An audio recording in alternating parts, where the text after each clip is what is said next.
요즘 코로나 바이러스 사태로 인해서 한국에서는 신천지라는 단체가 주목을 받게 되었습니다. 그런데 신천지가 주목을 받게 된 이유가 그들이 가지고 있는 교리, 즉 그들이 세상을 향해서 외치고 주장하는 내용 때문이 아니라 이 코로나 바이러스와 관련돼서 당국의 방역 조치에 제대로 협조하지 않은 것으로 인해서 많은 관심을 받게 된 것이죠. 대다수의 일반 국민들이 이러한 신천지의 태도를 지적하고 질타하자 교주였던 이만희 씨가 대국민 사과를 하고 이후로는 당국에 적극적으로 협조하겠다라는 인터뷰를 하기도 했습니다. 그런데 이런 일반인들의 평가가 이제는 이단이라고 우리가 부르는 신천지뿐만 아니라 소위 정통 기독교라고 하는 일반 교회에게도 그대로 적용이 되고 있습니다. 신천지가 문제의 중심에 서 있었을 때에는 일반 국민들과 함께 그들을 비난했던 교회들이 정작 이 문제가 자신들의 이해관계에 걸린 상황에 이르게 되자 국민의 한 사람으로서 사회적 책임을 지기보다는 종교적 양심이나 혹은 종교적 자유를 더 큰 가치로 내세우며 신천지가 행했던 일과 똑같은 반응을 하고 있기 때문에 그렇죠. 그러다 보니까 믿지 않는 사람들의 시선에는 신천지나 정통 기독교나 그저 주위 사람들을 생각하지 않고 자기 자신들이 하고 싶은 것들을 밀고 나가는 이기적인 집단으로 여겨짐에 있어서는 별 차이가 없다라는 것입니다. 또 꽤 많은 교회와 신자들이 이러한 상황 속에서 예배 자제를 호소하는 정부의 권고안을 종교 탄압이다라는 논리로 대응을 하는데 평상시에는 정부로부터 각종 면세 혜택을 받고 또 군종과 같은 여러 가지 제도적 뒷받침을 받으면서도 정작 정부가 위급한 상황 속에서 정부가 도움을 요청할 때에는 이런 정부들의 도움에 대해서 종교 탄압 운운하는 논리를 보면 참으로 안타까움을 금할 수 없습니다. 여러분, 우리가 기억해야 될 것은 교회가 당하는 어려움이다라고 해서 그것이 다 박해가 되는 것은 아님을 우리가 기억해야 합니다. 우리가 잘 아는 바대로 기독교 2000년 역사 속에는 수많은 박해가 존재해 왔습니다. 그리고 우리는 그 박해의 이유를 우리가 예수를 믿었기 때문이라거나 혹은 신자이기 때문에 이런 박해를 받는다라고 이야기합니다. 그런데 사실 이 표현은 반은 맞고 반은 틀린 것입니다. 왜냐하면 초대교회 이후로 특별히 초대교회가 박해를 받은 이유는 그들이 예수를 전하고 함께 모여서 예배를 드린 것 때문에 박해를 받은 것이 아니라 그 예수를 믿은 결과 때문에 박해를 받았기 때문에 그렇습니다. 사도들에 의해서 처음 복음이 전파되어지고 교회가 세워지던 그 시절은 로마에 의한 통치가 이루어지던 시기였습니다. 그 당시 피지배 국가에 대한 로마의 종교 정책은 각 나라의 종교를 인정하고 그들이 믿는 것을 제한하지 않는 것이었습니다. 그러나 동시에 로마의 통치를 받고 있었던 증거로 로마의 황제를 섬겨야 했죠. 그래서 자신들이 정복하고 다스리고 있는 나라나 도시에 황제의 동상을 세워서 이 나라가 이 로마의 지배하에 있다라는 것들을 입증을 했다라는 것입니다. 그러나 이것은 신앙의 대상이라기보다는 서로 다른 언어와 서로 다른 민족들이 섞여 있는 이 수많은 국가들을 통일된 이념으로 통치할 목적으로 세운 것이지 이것을 숭배하라는 의미가 강한 것은 아니었다라는 것이죠. 이것은 이스라엘도 마찬가지였습니다. 예수님 당시에도 이스라엘에는 산헤드린이라고 하는 최고의 의결기구가 있었습니다. 이 산헤드린은 유대인들의 종교와 법을 모두 관장하는 아주 초강력한 기관이었죠. 로마의 총독은 그들의 권위를 인정해 주었습니다. 그래서 예수님께서 잡히시고 죽기 직전에 예수님과 또 다른 죄인 중에 누구 한 명을 석방해 줄까 하고 물어봤을 때 이 산헤드린과 유대인들이 예수님을 죽이라고 요구를 하자 그들의 요구를 무시하지 못하고 결국 예수님을 죽이기로 결정을 하죠. 그러나 또 사형과 같은 법률의 집행은 절대적으로 로마법에 따라서 총독에 의해서만 집행이 되어지는 그러한 사법 체계를 유지하고 있었다라는 것입니다. 이처럼 유대교를 포함한 모든 종교는 로마의 법을 따르고 그 증거로 로마법의 대표적인 황제에게 충성을 서약했지만 그럼에도 불구하고 여전히 자신들만의 독특한 종교 의식과 관습을 지키며 살아왔습니다. 그런데 이러한 공식을 깨뜨린 것이 바로 기독교였습니다. 처음 복음이 로마 안에 전파되었을 때 이 복음을 받아들인 사람들은 종이나 여자와 같이 소외된 계층의 사람들이었습니다. 그런데 이것이 점차 남자, 또 주인, 그리고 권력자들에게 전해지게 되죠. 그러다 보니까 로마 사회에 어떤 변화가 일어나게 되었냐면 이전에는 종들이 주인을 대적함에 있어서 적대시하고 주인을 속이고 어떻게 하면 주인으로부터 도망칠 것인가를 늘 궁리했었는데 이런 종들이 예수를 믿고 난 이후에는 주인의 권세를 인정하고 그 주인을 대하고 섬기는 태도가 마치 예수님을 대하는 것 같이 바뀌었다라는 것입니다. 이런 변화는 당시의 사회체제나 또 통치체제에 적합한 것이었기 때문에 이것으로 인해서 교회는 절대로 핍박을 받지 않았다라는 것이죠. 문제가 된 것은 예수 믿고 일어난 이런 변화가 지배계층에게 일어난 이후입니다. 남자들이, 주인들이, 권력자들이 예수를 믿고 난 후에는 자신의 여자들과 종들을 더 이상 물건 취급을 하는 것이 아니라 한 인격체로 하나님이 창조하신 귀한 생명으로 여기게 된 것이죠.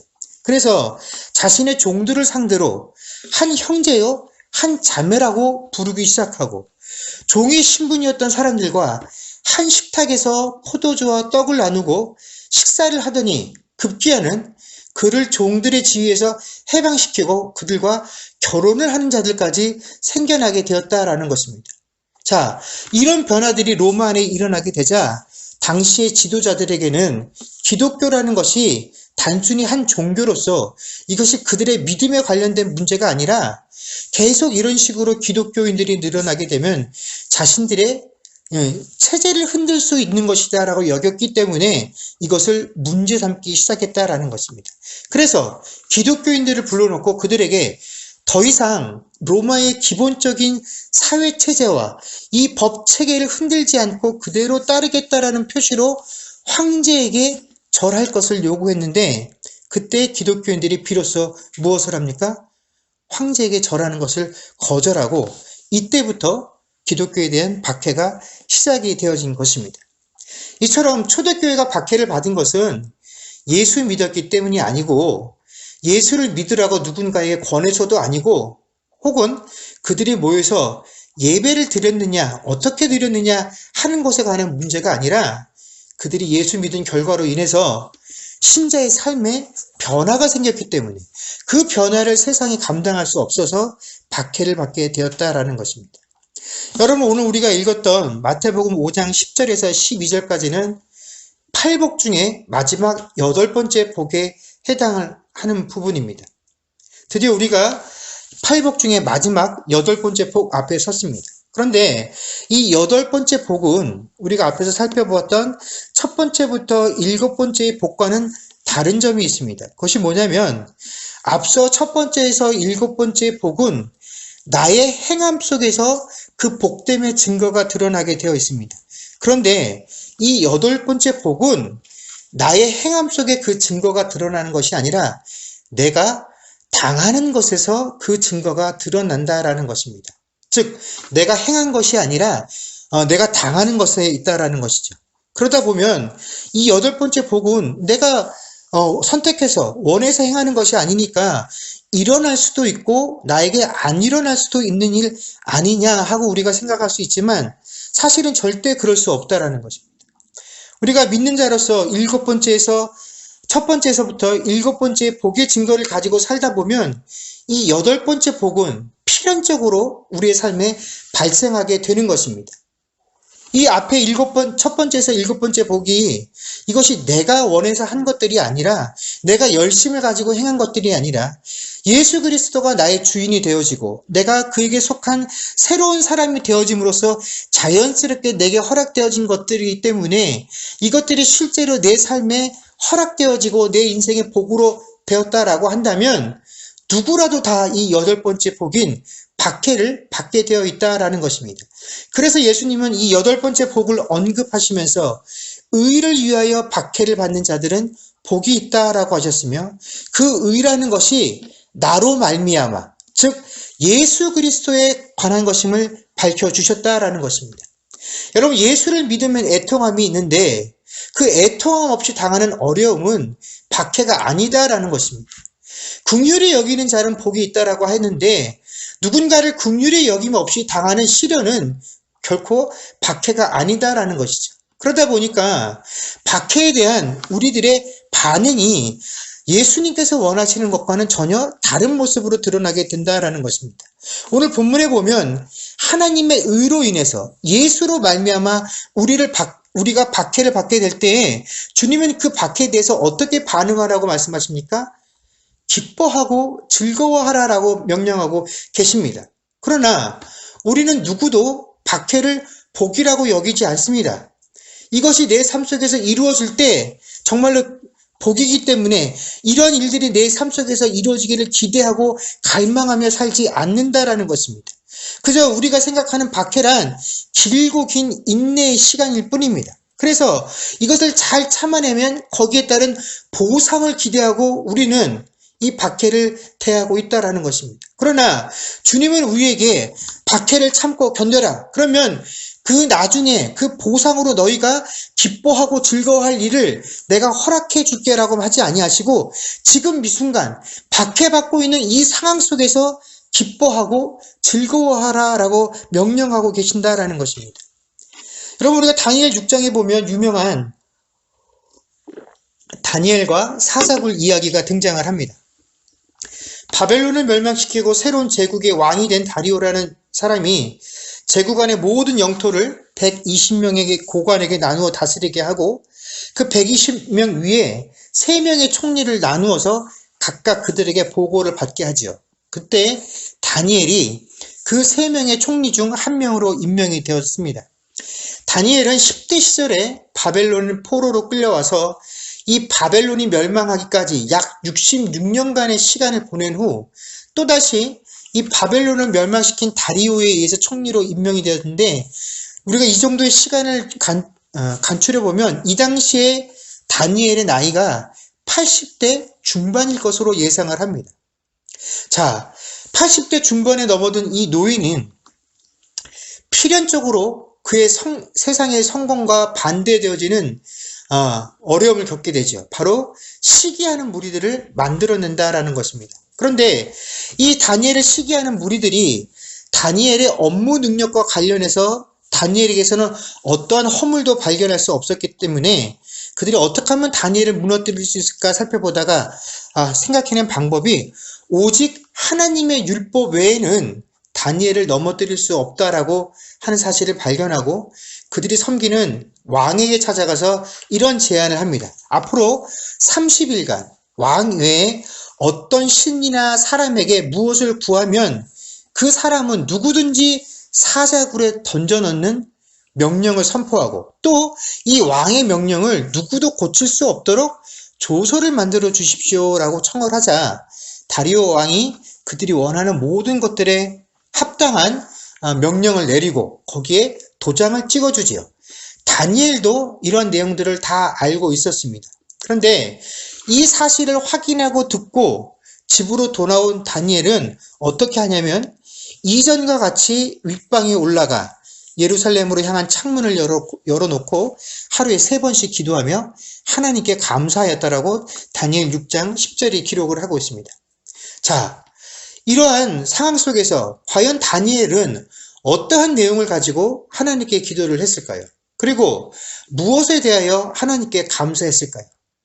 만약 다니엘이 하나님, 제가 나라가 망하고 이방 땅에 포로로 잡혀가는 이런 어려운 상황 속에서도 믿음을 잃지 아니하고 이방 땅에서도 늘 하나님을 사모하며 기도를 했으니 지금 이 왕의 저 조서의 내용이 저에게는 아무런 영향도 끼치지 않게 해주십시오라고 기도를 하거나, 혹 제가 이렇게 이방인의 땅에서도 하나님께 기도하며 신실하게 신앙생활을 했는데 어떻게 저에게 이렇게 어려운 환난을 주시냐며 이 환난으로부터 저를 보호해 주십시오라고 하나님께 기도를 했다라고 한다면 그는 결코 하나님께 감사할 수 없었을 것입니다.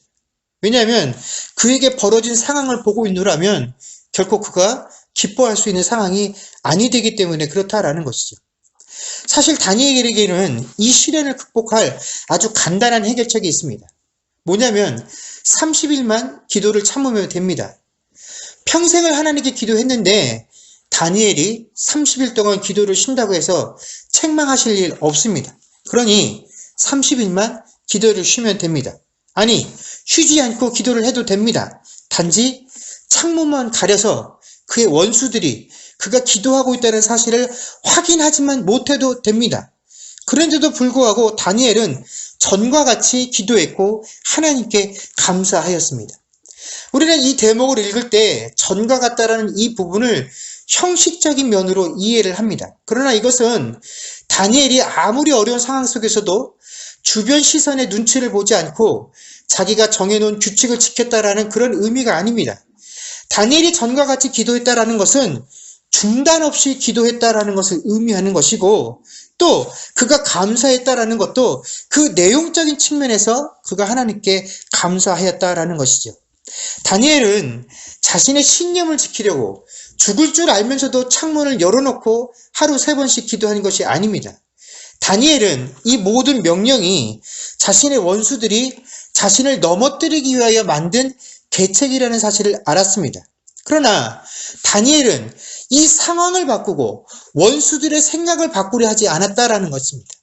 만약 그런 것들을 위해서 하나님께 기도했다라면 감사할 수 없었을 것이죠.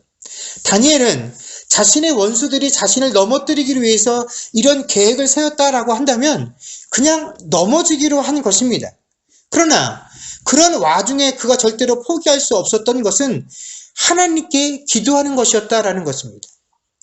왜냐하면 다니엘은 높은 지위에 오르고 그 지위를 통해서 내가 이 땅에서 평안한 삶을 살기 위해서 하나님께 기도한 것이 아니라 그는 그냥 하나님께 기도하고 그 기도를 통하여 늘 하나님과 동행하고 그 하나님께서 나와 함께 하신다는 그 사실에 대해서 감사함을 누리고 그 기도 자체가 그의 인생의 기쁨이었고 그것이 바로 그 신앙의 본질이었기 때문에 내가 원수들에 의해서 넘어지든 넘어지지 아니하든 그것과 상관없이 나는 기도를 하는 것이고 상황이 그렇다 할지라도 여전히 기도할 수 있는 나는 하나님으로 인하여 감사할 수 있었다라는 것입니다. 여러분 다니엘은 분명 신앙으로 인해 곤란한 상황에 직면했음에도 불구하고 자신이 처한 상황을 환난이거나 혹은 박해로 여기지 않았습니다.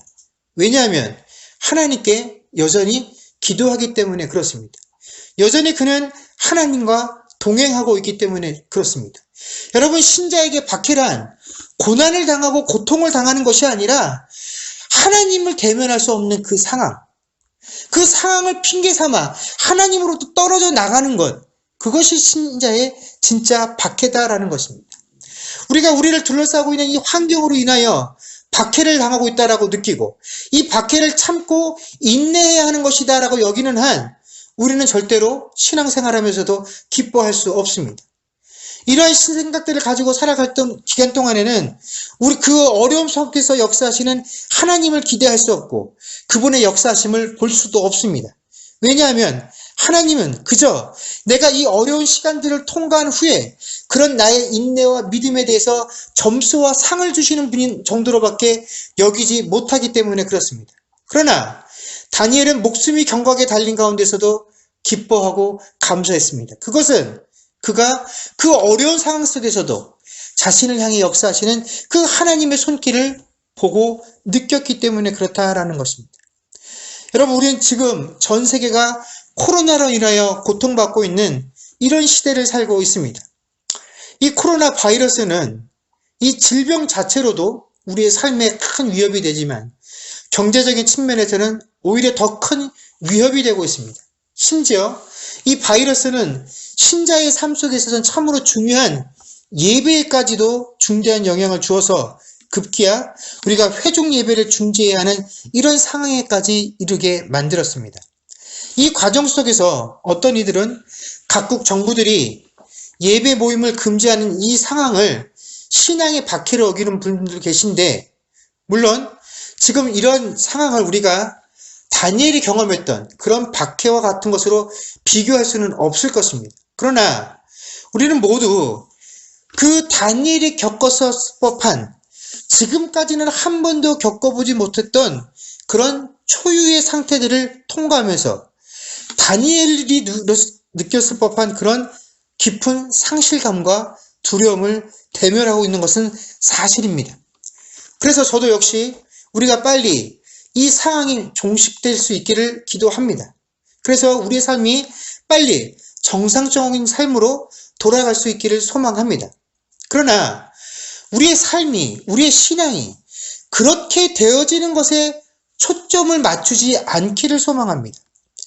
여러분, 우리의 신앙과 우리의 모든 기도와 간구의 초점들이 빨리 이 코로나 사태가 종식되어지고 우리의 삶이 일상으로 돌아가는 것들이 되어지는 것이 되어지게 되면 우리는 우리가 바라고 소망하는 것들이 실제로 우리의 삶에 허락되기 전까지는 결코 하나님께 감사할 수 없습니다. 결코 기뻐할 수 없기 때문에 그런 상황을 참고 인내하는 그 기간 동안에는 이 상황 속에서 하나님의 선하심과 하나님의 역사하심과 또 그런 하나님의 손길을 볼 수 없기 때문에 그렇다라는 것입니다. 여러분, 우리는 강제로 우리가 누려왔던 그 일상의 삶들 속에서 벗어나서 이제 모든 것들을 소규모로 하고 싶어도 할 수 없는 그런 상황 속에 처하게 되었습니다.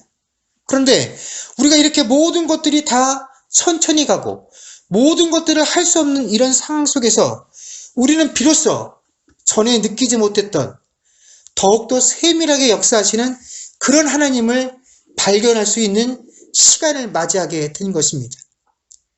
그 전에는 늘 나와 동행하신다라고 고백했었던 그 하나님이 어떻게 나의 삶 속에서 동행하시는지를 우리가 미처 볼 수 없었다라고 한다면, 이제 내 스스로 원해서가 아니라 할지라도 강제로 멈춰진 이 일상 속에서 어떻게 하나님께서 나에게 세밀하게 역사하시고 어떻게 나와 동행하시는지를 깊이 체험하는 그런 한 주간의 삶을 살아갈 수 있는 저와 여러분들이 되어질 수 있기를 주의 이름으로 간절히 축원합니다.